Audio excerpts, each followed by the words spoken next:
Everyone has an image of America. A land of big shops and bright lights. Of asphalt highways stretching right across the continent.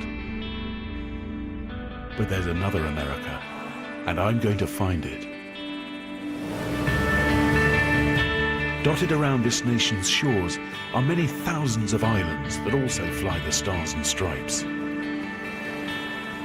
To discover them, I'm going on a 10,000-mile island-hopping journey, looping around the USA from west to east. Really beautiful. From Hawaii's islands of fire to Alaska's islands of snow and ice. From California's secret marine paradise This is unbelievable. to the people playgrounds off the New England coast.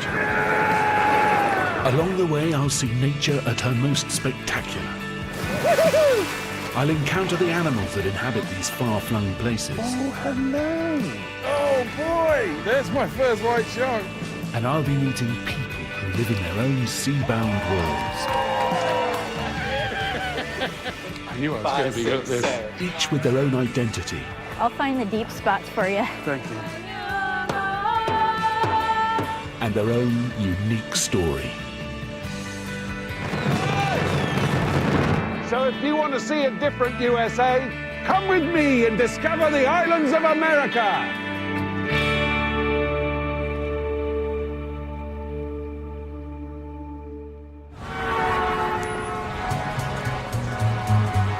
New York City, home to over 8 million people. It's one of the most densely populated places on the planet.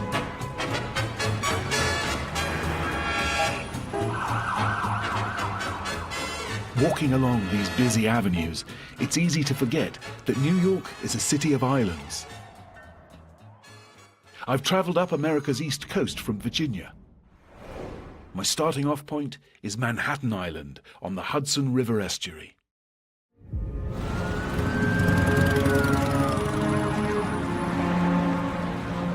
Manhattan is an island packed with skyscrapers, and at its heart, looming over its neighbors, is the world-famous Empire State Building.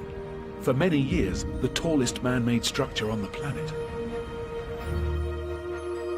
In 1930, thousands of workers began assembling it with remarkable speed. It only took them 400 days. And they must have all had great heads for heights. Unlike me. Oh, God. Shh. Oh. Oh, boy. Oh, look, there's the old, what's it? Ah, bloody hell. I've been given special access to the 103rd floor, right at the very top of the building, at the base of its radio mast. Why have you brought me up here? Oh, I mean, it's, well, yeah, it's high, isn't it? Photo would have done, though, wouldn't it? Oh, boy. Being over 1,000 feet up with only a tiny hip-height handrail is frankly terrifying. Oh, please say that's enough. Oh. Ah, Daddy. Wow. God, it really is a big city. Oh, okay. That's your lot. It's too scary. Come on, come on. From up here, you can clearly see how New York's been shaped by the water. The city boasts more than 500 miles of coastline and over 40 islands. And I'm heading to an island that 1 in 3 Americans can trace their roots from. Ellis Island.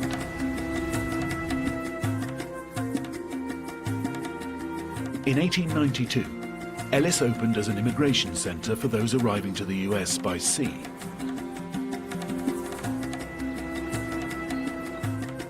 Over the next 6 decades, more than 12 million people were welcomed through its doors, including, I'm told, 62 cruises. Today, America can be a tough country to get into. But here on Ellis, the experience was often very different. America needed workers, so immigrants were only required to pass a few simple tests. Make your mind up right now. Okay.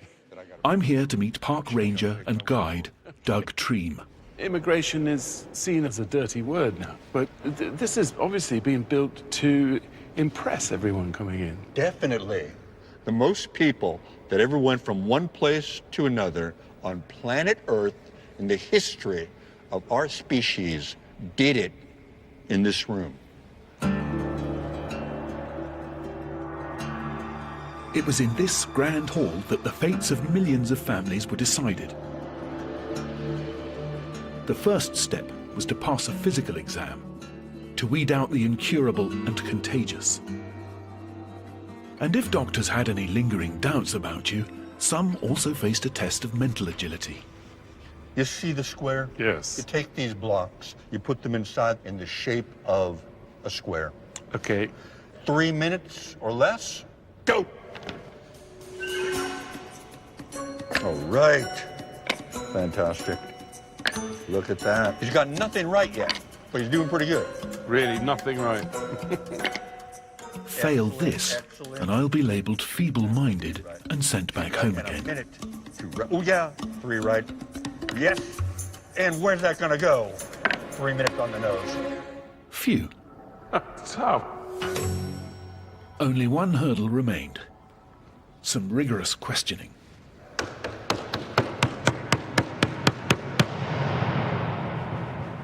What is your name?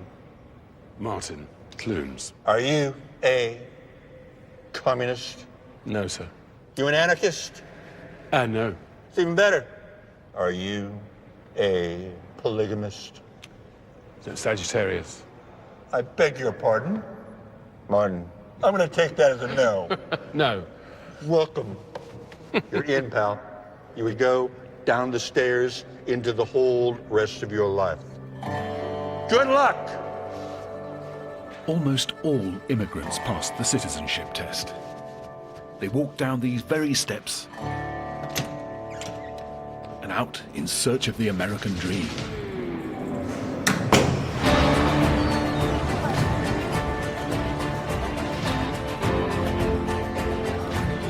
I don't know whether any of the Clunes clan ever made it out to Coney Island, but given its popularity, I wouldn't be surprised.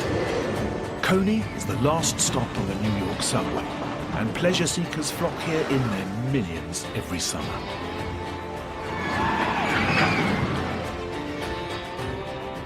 Brooklyn-born teacher Richard Rodriguez is my Coney Island guide. My childhood days, my mom and dad would take my brother, sister, and me to ride the rides. That was our treat. Yeah, right here. It was the big place to go. It's got something for everyone. Well, it's still doing it. Look around. It's great. You can go to the beach. You know, you can go on rides. Go to Nathan's and have hot dogs. Is that all part of the package? It's all part of the deal. Yeah. These are my great childhood memories. New Yorkers have been coming here since Victorian times, and several of the rides have become stars in their own right, including the Wonder Wheel. Opened in 1920, it's listed as a New York City landmark. My mom and dad, the week before they were married, they came to Coney Island and came on board the Wonder Wheel. They rode this? Yeah, they loved it. They thought it was a romantic view. And I don't know that the proposal took place in this. I think it was before, but... Get her up high and scare her. Right, into saying yes. Right. You really get a sense that you're on an island up here, don't you? Yeah, more than you do on the ground. At 15 stories high, I can just about cope with the altitude and gentle pace of the Wonder Wheel. But there's plenty more here at Coney Island for thrill seekers, as Richard is just itching to show me.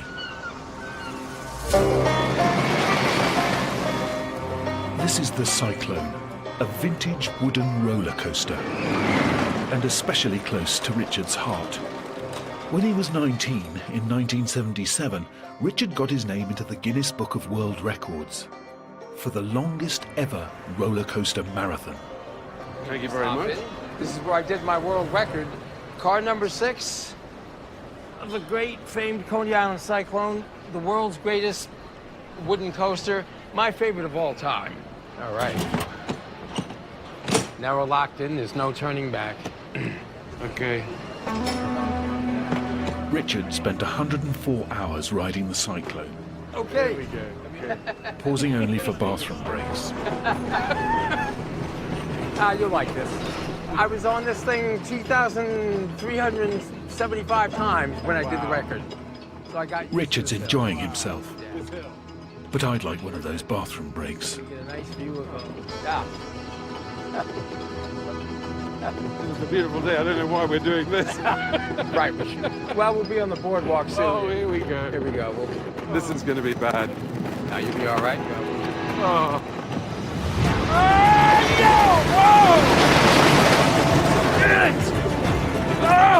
There you go.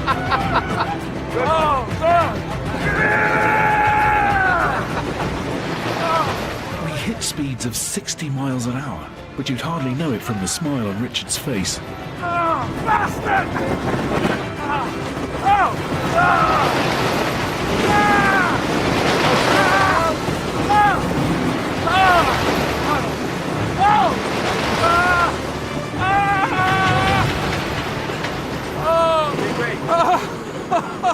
Give you a handshake on that one.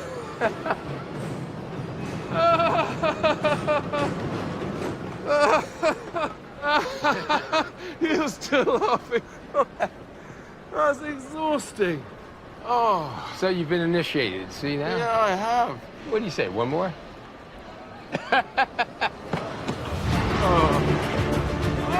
The cyclone may be nearly 100 years old, but it's an almighty adrenaline rush. And on my next island stop, there'll be plenty more of that.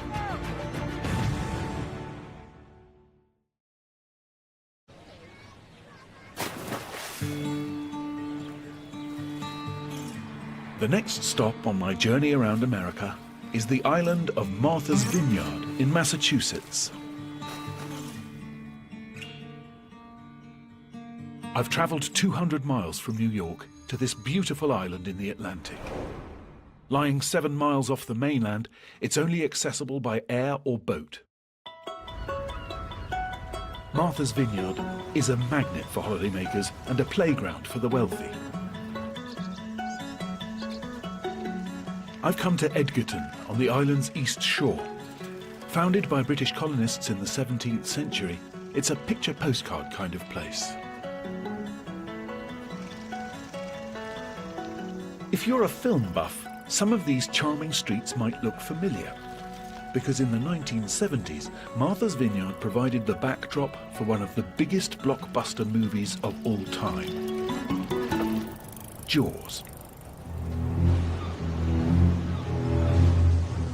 Drawn to its stunning beaches and shallow waters, director Steven Spielberg and his crew descended on Martha's Vineyard for nearly 6 months to tell the story of Jaws, a giant man-eating shark terrorizing the island. Jaws may have been a rather cumbersome mechanical prop, as this behind-the-scenes footage shows, but it proved a box office smash and created a whole generation of moviegoers who were terrified to go into the water. More than 40 years on, the film still resonates with me. I remember when I first saw Jaws with my friend Jason Foster at the Putney Odeon, and we came back in the 93 bus and we got off and we had to walk across a bit of Wimbledon Common. And I said to him, just imagine if the shark could like come out on land and it was behind us in the common like that. And we walked on a little bit, and then we looked back, then we both just started running because it just could have done. It was so big and so scary. Put everyone off swimming for ages, didn't it? I'm not going in there anyway. That's where it all happened.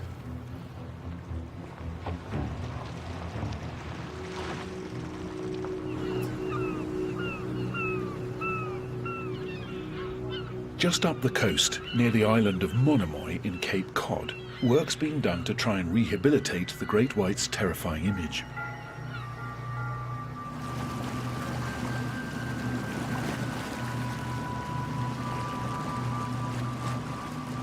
Dr. Greg Scomel is a senior marine biologist.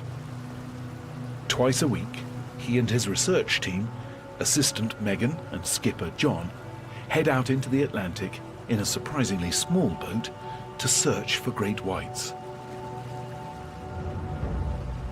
It feels very reminiscent of a certain Hollywood blockbuster. Oh, I love that film. I love that film. Do you have a fondness for them, even though... I do. But a healthy fear, too. Yeah. I respect. Yeah. You know, I think it's respect. I'm fascinated, but I'm, admittedly, I suffer anxiety sometimes when I deal with them. They're big fish. You know, Right. as you'll see today, they're big fish.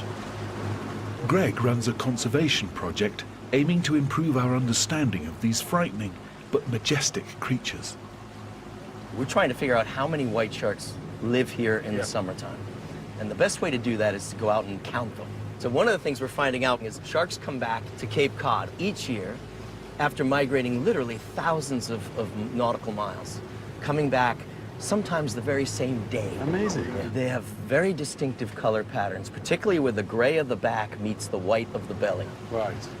We use those markings to differentiate individuals and build our catalog. Yeah, how many have you got in your database? Over 320 right now, just in this area. When Jaws was filmed in the 1970s, shark sightings in these waters were pretty rare. But since then, their numbers have risen dramatically. The reason's simple. There are plenty of seals, and sharks love eating seals. There's a seal right there. Now you can't turn around without hitting a seal. There's just loads of them. Seals are now a protected species, and their population is booming. That in turn has drawn hungry sharks here in large numbers. And as some of Greg's own footage shows, that's causing a real problem.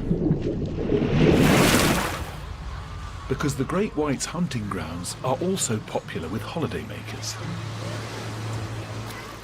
setting people and predators on a collision course.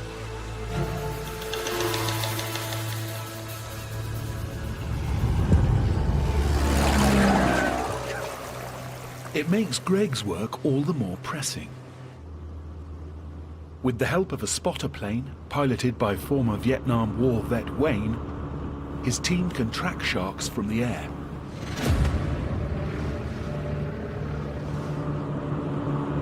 About a mile, 512,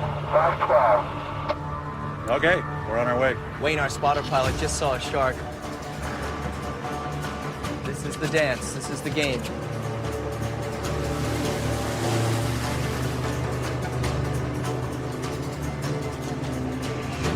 Yeah, dead ahead there. You got 1230 and about 6 boats of length coming at you. 705 boats dead ahead. Now it's close. We'll climb the pulpit. Wait, you're going to go out there? Yeah, I'm gonna go out there now. Oh. Can I come out there with you? Yeah. Okay. Hold on. You don't want to fall in. No, I've never held on so tight in my life. Okay, 1:30, almost 2 o'clock now. Great whites are well camouflaged. And, unlike in the movies, they tend to glide beneath the surface, so you rarely see that distinctive fin slicing through the water. Even close up, it's hard to spot them. Give it a jab for a couple of boat lengths. I see it. What? It's dead ahead of me. There it is, right underneath. You can see that gray shadow. Oh, yeah. Look at that. Naughty shark. There's your first. There's my first white shark. There's your first great white shark. Wow, it's beautiful, actually, isn't it? It really is. What I'm doing is just getting sweeps of its color patterns. Greg uses a waterproof camera on a long pole to record each shark's unique identifying markings. And it's not a very big one. This is not that large a No. shark. And are you able to tell if it's one you've tagged? That's what Megan's doing right now. She's got the hydrophone in the water and she's listening. And if it's tagged, it'll emit a ping, ping, ping.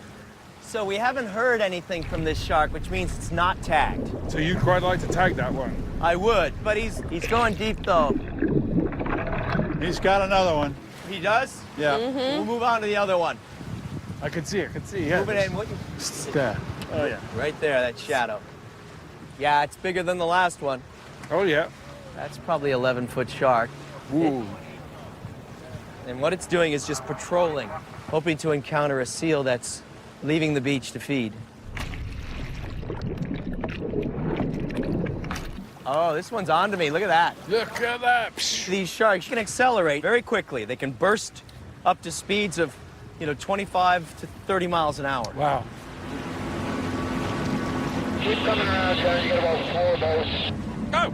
It's not small. Yeah, I got another one. Wayne guides us to shark after shark after shark. I just want to get more of it without spooking them here. I don't see him right now. Right under me. He's here. From 8-foot tiddlers Fishy. He could just jump up, couldn't he, and just take my foot off. Keep coming, Star. to some real giants. Wow, look at that. No tag, no tag. Oh, my Two God. beautiful pilot fish. What a fatty. What a fatty is right. You're that big, not much bothers you. And it's not just sharks. There it is. Within touching distance, a humpback whale.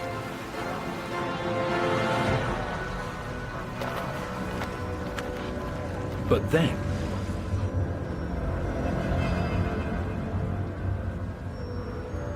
Right by the bathing beach. The big one is right on the beach. It's near the bathing beach. Yep, north end of the bathing beach, we have a shark. Very popular beach.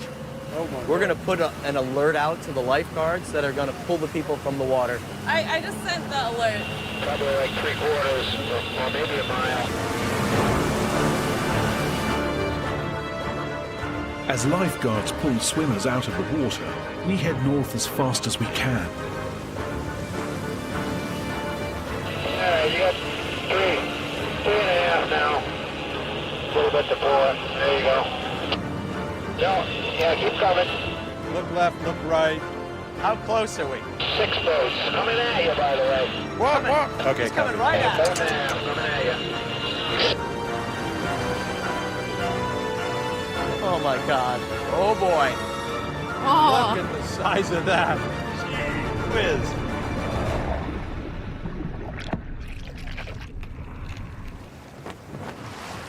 It's the biggest shark I've ever seen. 13, maybe? wow. Wow. Okay. Maybe. See him right below us. Oh, fish. And as I stand out here, just a few feet above it, my heart's racing. That is a big shark. Yeah, he is. Wow. Yeah, he's heading out at a good pace, John. Yeah. Thankfully, this huge shark moves away from shore, Stay out, you bugger. and shortly after, the beaches can reopen. So here you see a whole bunch of people in the water here, and Yeah.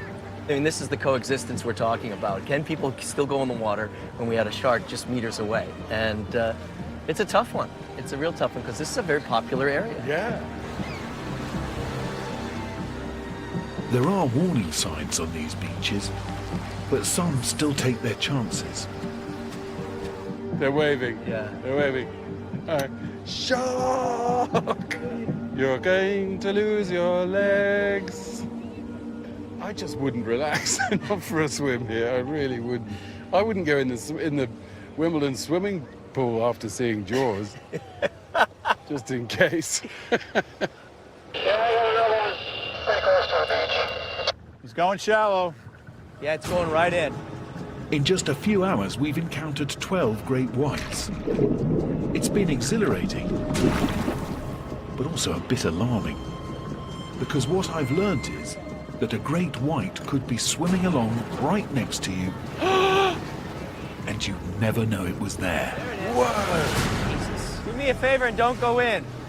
That was about 2 meters from the shoreline, wasn't it? Yeah. Pretty darn close.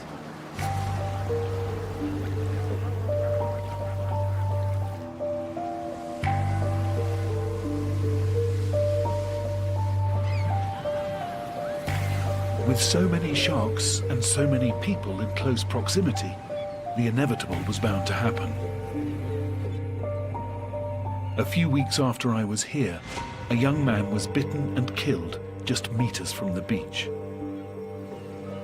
It was the first fatal attack in Cape Cod since 1936. But it's hard to imagine that it'll be the last.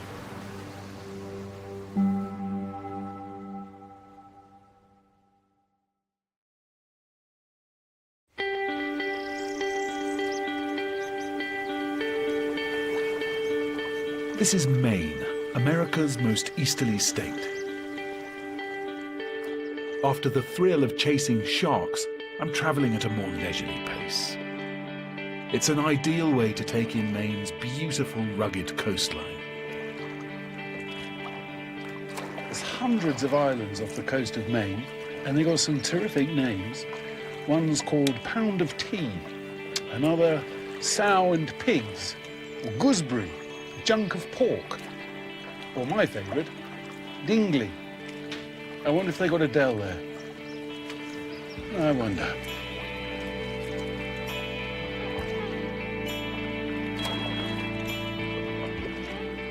I'm starting my tour of Maine in Harpswell, a peninsula connected by bridges to 3 islands: Bailey, Oars, and Sebaskadigan. That's really hard to say, so the locals just call it Great Island.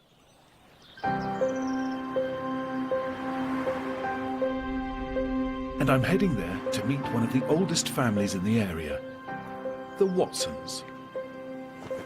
They've owned the local store here on the quayside since Victorian times,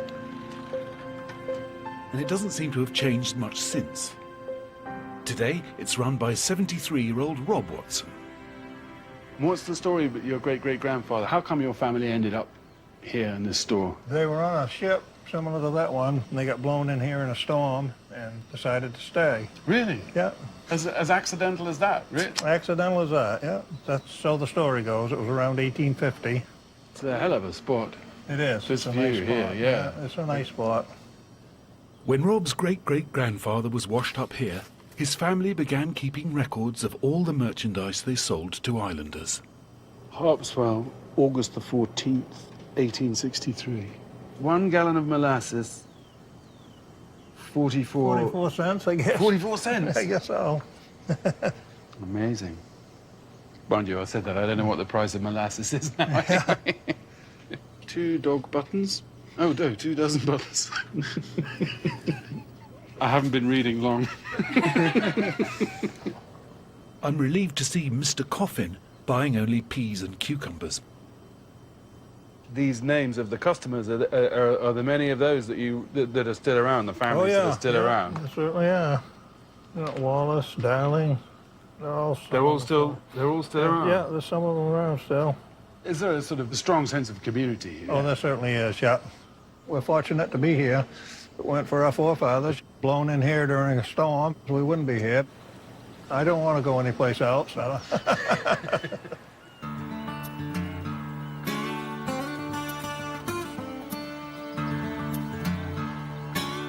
Rob's customers are mostly fishermen and their families. They make their money from the lobster trade, which is worth around $1 billion a year to Maine's coffers.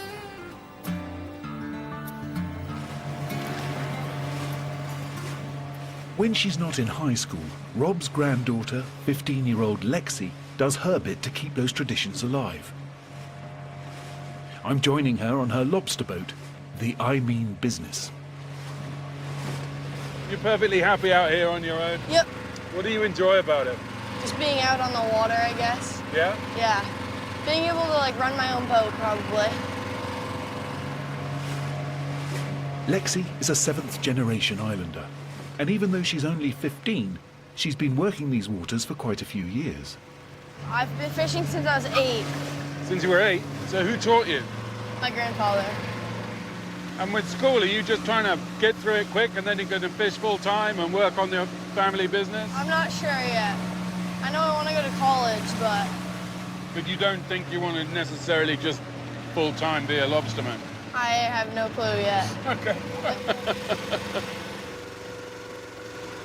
Lexi has 25 lobster traps dotted around the bay, many of which she made herself. Oh, the big one. Yeah, so watch your fingers.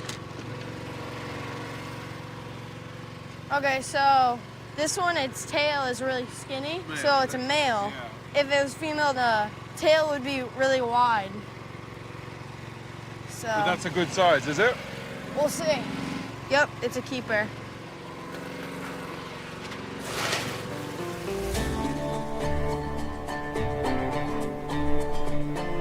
When Lexi's ancestors first settled these islands, lobster was seen as a poor man's food.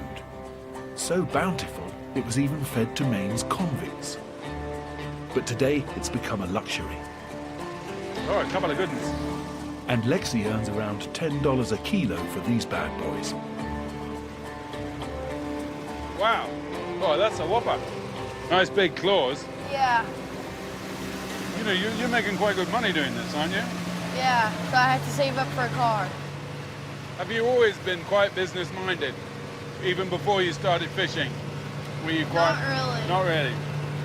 But this was done it for you, I was has it? young, Yeah. so I didn't really know anything. As the father of a teenage girl myself, I can't help but be impressed by Lexi's work ethic.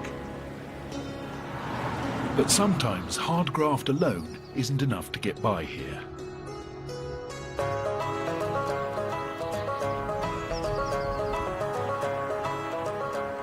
As I head further north along the Atlantic coast, Maine's islands get increasingly remote. And life for the people on them gets even more challenging.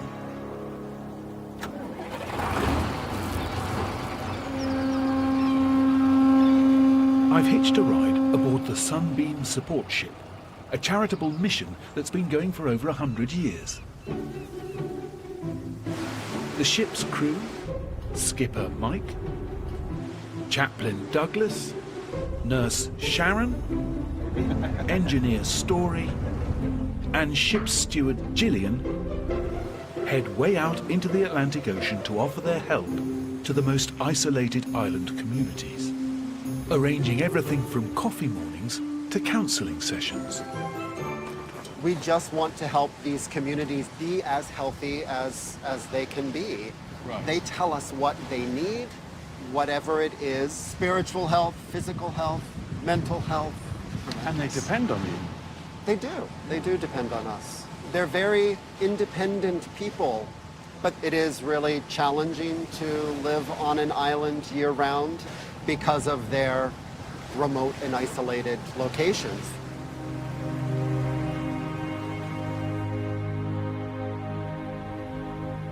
Given their isolation, it's perhaps no surprise that the island populations are dwindling. A century ago, about 300 of these islands were inhabited year-round. Today, it's only 15.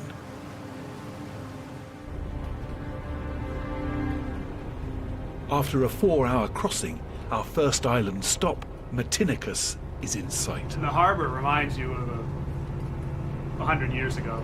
It's just all little fish shacks and docks, and it's pretty neat. It just gets tighter. Are you steering with that? I am with this little knob here.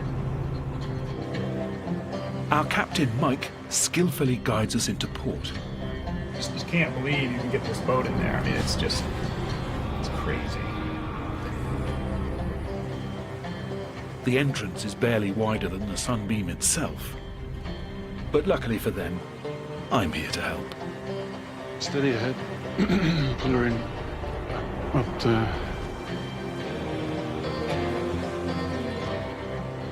Wow.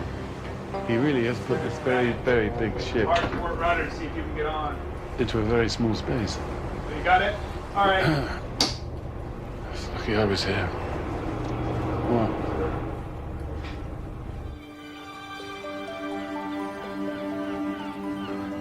Like so many of the main islands, Matinicus is a traditional fishing community. But over 20 miles offshore, life here can be basic. Matinicus may have a schoolhouse, a post office, and a library, with Wi-Fi and fax. but it doesn't have a single shop. It all feels very far from where I started this leg of my journey in Manhattan. I've gone from America's most overcrowded island, home to millions, to this one, where only 30 to 40 people live all year round.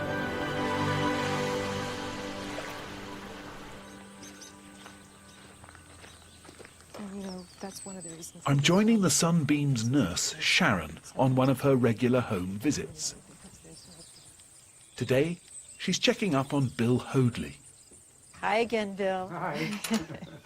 Bill's lived on the island for over 30 years, and he makes a living running a B&B from his lovely shingle-clad home. How are you feeling today? So-so, the usual. The usual. Yeah. I brought you some cookies, as per usual. Bribe. This is why Bill likes to see me come. Yeah. That's real medicine. Yeah, that's the best medicine. I'm just going to check your blood pressure. Okay. It's still there as far as I know. Still there? Yeah. If it's not, we won't bother with anything else, okay? Bill, is it a comfort to know that Sharon's going to come and see you every now and again and check on she your always blood stops pressure? by. Yeah. Bill always has the best blood pressure on the island. Really? Yeah. Yep. And the oldest person on the island, right? That's me, yeah. I'm 81. Are you? Yeah, yeah. Congratulations. Yeah. Talking to Bill is a real insight into what makes these islanders tick. So I've lived on 3 islands. Why is this the one you've stuck with? Well, the others have changed so much and have gotten built up. And, I prefer a little bit more breathing space. Does it worry you that as you know, the population thins out, there aren't replacements coming through? Kids aren't staying here? No, doesn't bother me. As long as I can still stay out here, that's fine. Okay. Bill's your typical independent islander. He fitted every one of his home's wooden shingles himself, using local timber. But there's only so much this tiny island can naturally provide. Everything else must be imported by sea or air. Islanders rely on flights from the mainland making deliveries to Matinicus International Airport. Though hand on heart, I can't recommend their long-term parking solution.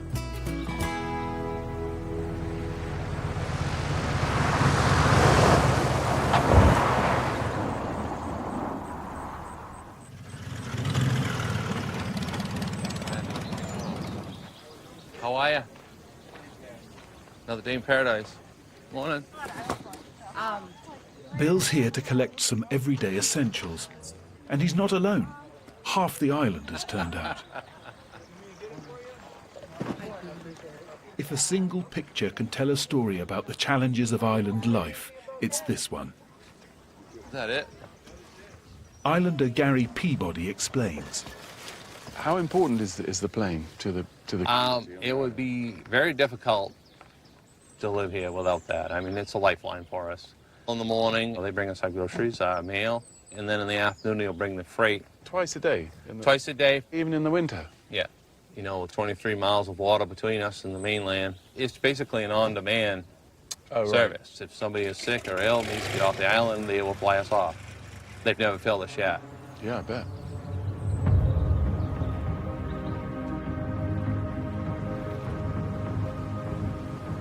As the sun sets over Matinicus, I'm back aboard the Sunbeam, heading towards the island of Idaho, the very last stop on my journey around America.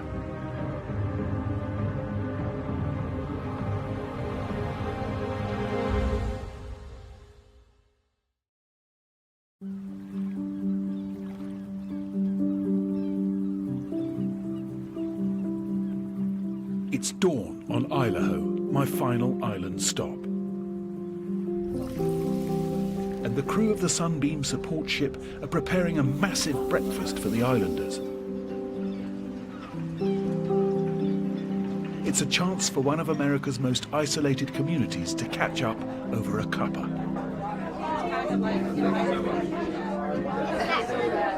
Good morning, everyone. Welcome to the Sunbeam. So we're about to kick off our 3rd year of Know Your Neighbor.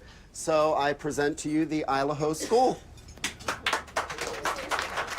Every fortnight, children from Idaho's primary school give a presentation in the Sunbeam's cabin. Know Your Neighbors started with the idea of interviewing people who lived year-round on the island and getting their stories. Today, we are featuring Diana Sanisbago. Today's subject, Diana, is a bit of an island celebrity. She runs Idaho's only restaurant, and she's just won the prestigious Golden Claw Award for America's Best Lobster Sandwich. Diana works at the Lobster Lady. She won first place at the Lobster Rumble in New York City. If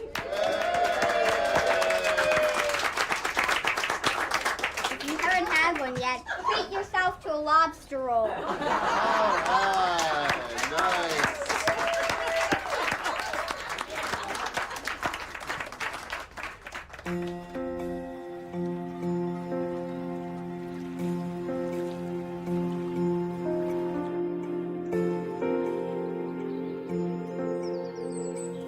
Only about 50 people live on Idaho all year round. In the summer, some tourists do come to hike its woodland trails, but winter here can be tough, as temperatures plummet as low as minus 20 degrees centigrade.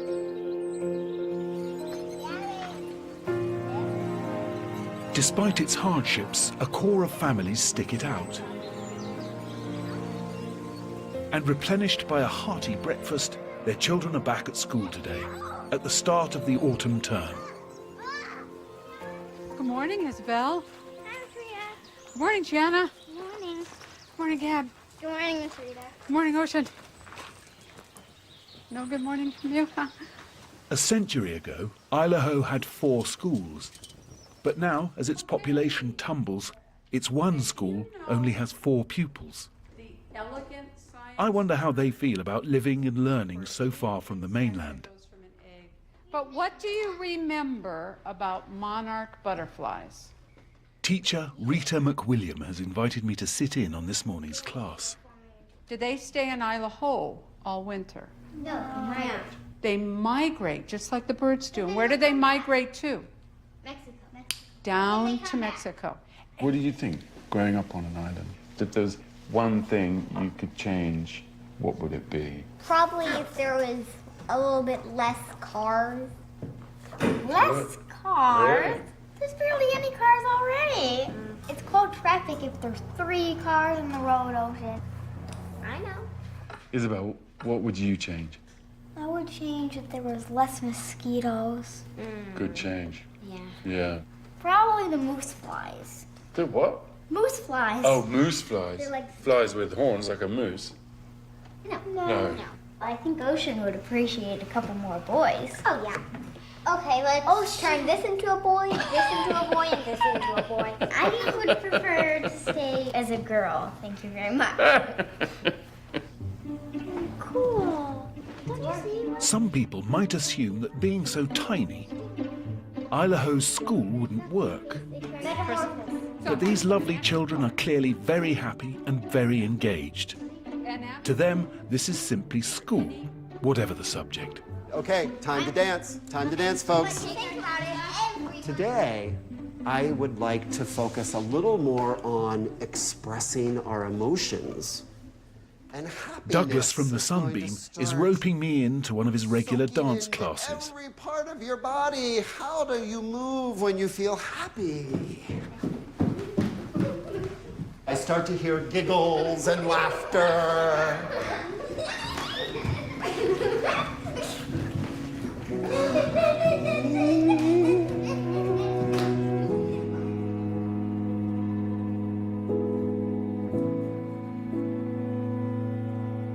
It seems right to finish my journey here with these children. They're the future of this island, and seeing them enjoy the simple pleasures of island life will stay with me for a very long time.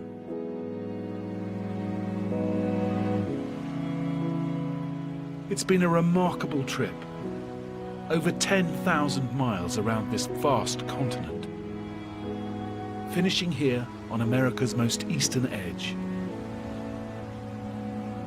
And what struck me more than anything is how no 2 islands have been the same. I'd never expected such diversity. I've seen stunning landscapes, encountered extraordinary wildlife, but more than anything, I'll never forget the wonderful people.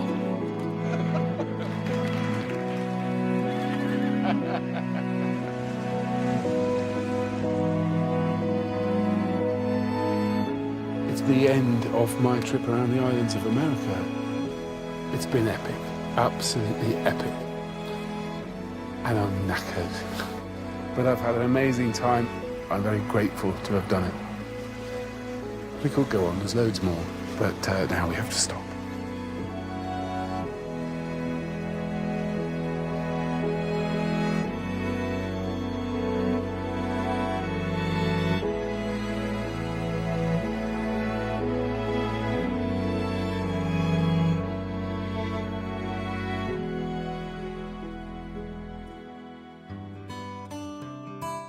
Next week, looking to win the big one, Jeremy returns with all new Who Wants to Be a Millionaire Monday night at 9. And our crime and punishment season concludes this week with a shocking look at gun crime in the Line of Fire with Ross Kemps Thursday at 9.